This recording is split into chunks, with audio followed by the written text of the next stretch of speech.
Welcome back to 504 Road Trips. Today we continue our drive on Louisiana Highway 44 West, beginning as we enter the community of Garyville. And on the right you can see chemical storage tanks belonging to the Garyville Marathon Oil Refinery. The refinery, established in 1976, is the most recently built oil refinery in the United States and is the third largest American oil refinery with a nameplate capacity of 556,000 barrels per day. The facility primarily processes heavy sour crude oils to produce gasoline, diesel, asphalt, propylene, isobutane, propane, fuel-grade coke, and sulfur.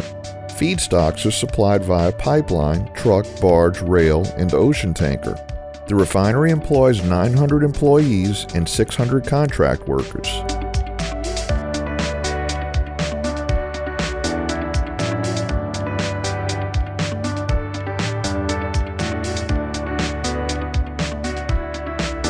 In the middle of this oil tank farm is the San Francisco Plantation House, which isn't very visible from the highway, and the only public domain photo of the house that I could find from 1938 is in black and white and really doesn't do the place justice with its bright paint scheme.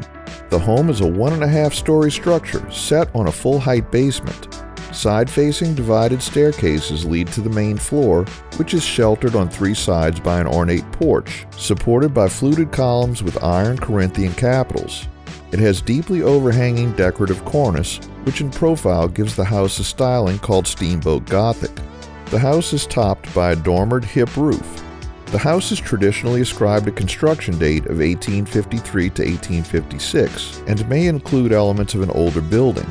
It's one of the most architecturally distinctive plantation houses in the American South and was declared a National Historic Landmark in 1974. Since the 1970s, Marathon Oil has owned and maintained the property, operating it as a museum and event center. However, these operations ceased at the beginning of 2022, and the plantation's future is now uncertain.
Here we see a junction with Louisiana Highway 54, and this is yet another highway that connects LA 44 with US 61. This is the second one that we've seen that's a 2-digit highway, and LA 54 dates back to the 1955 renumbering of all the state highways. The renumbering involved an A-B-C system, with A highways being primary, B highways being secondary, and C highways farm to market. The A highways were composed of 1- and 2-digit numbers, and you'd think that these little connecting highways would be secondary at best and received a number in the 100s, or even a C route with a number between 300 and 1241. The entire purpose of reorganizing the highway numbers was to eliminate these small roads like LA 54 and LA 53 that we saw in the previous video.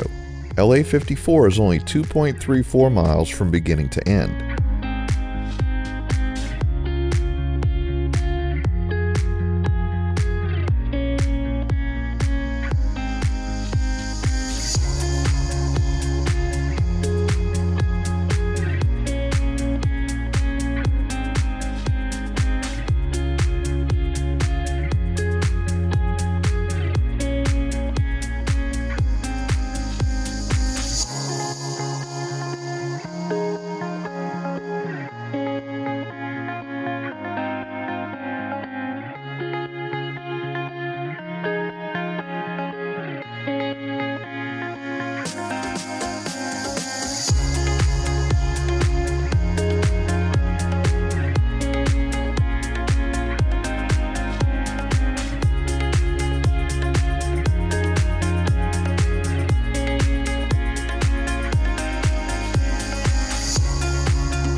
Here we leave Garyville and St. John the Baptist Parish and enter St. James Parish, the second of 3 parishes we'll see on LA 44. You can see that everything is stained reddish brown. Just to our right is Atlantic Alumina, the only major alumina refinery in the United States. The facility imports bauxite from a surface mining operation in Jamaica and refines it into aluminum oxide. The reddish-brown dust is a byproduct of the bauxite.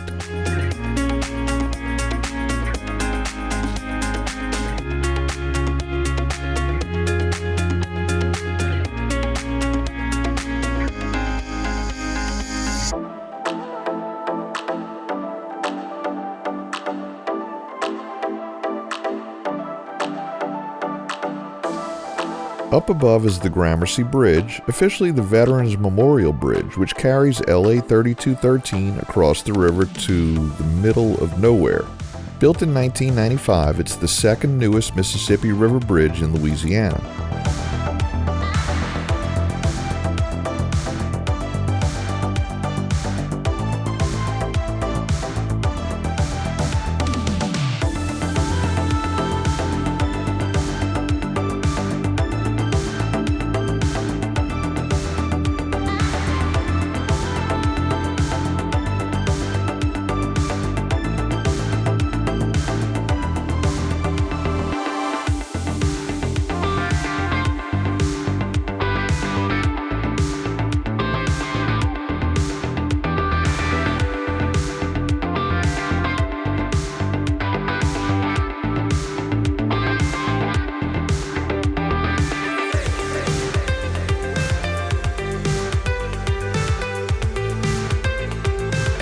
We enter the town of Gramercy, which had a population of 3,188 as of the 2020 census. Gramercy was originally an American Indian and French settlement and trading post. In 1739, much of the area which is now known as Gramercy was sold to Joseph de L'Isle Dupart, Commissioner of Indian Nations under Jean-Baptiste Le Moyne de Bienville. The town was incorporated in November 1947. A historic sugar mill was established in Gramercy in 1895, which became the Colonial Sugar Refinery in 1902.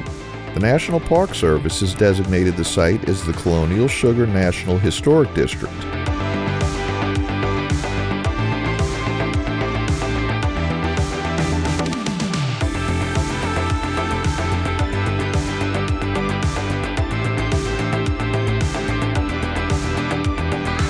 We enter the town of Lutcher with a population of 3,133 as of the 2020 census.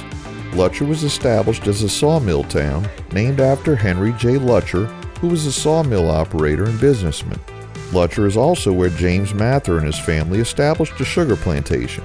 Since the late 1800s, Christmas bonfires have been built along the Mississippi River levee near Lutcher. This tradition has often occurred on Christmas Eve, and it's said that the bonfires are made to light a path for Papa Noel.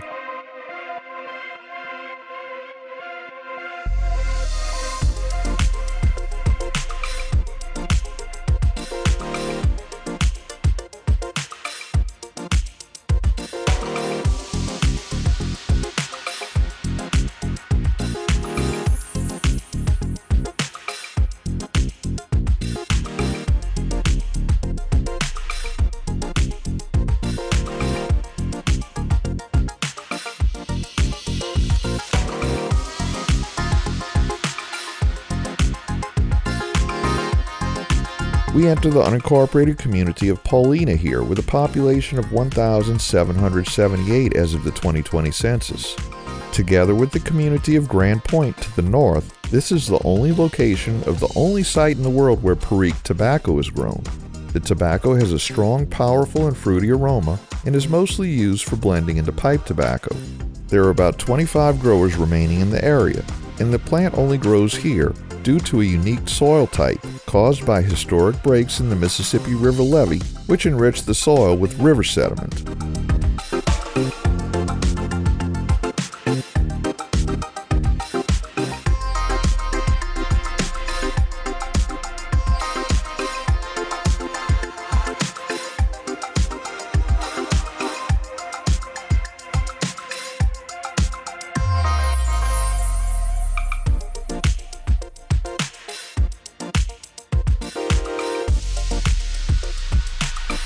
So at some point in the last 10 miles or so, my low tire pressure light had come on, so I figured a church parking lot would be a good place to stop and check the tires on a Saturday morning with nobody around. I pulled in under a tree and found that 2 tires were more than 10 pounds low. I still don't know why, as there were no visible punctures, and as of the editing of this video a few months later, not one of the tires has lost a pound of pressure. But it took a good 20 minutes to get them all aired up to the same level, so we'll end the video here. Thanks for watching. If you like this video, please give us a thumbs up, post a comment, subscribe, share and follow us on social media, and join us for our next 504 road trip.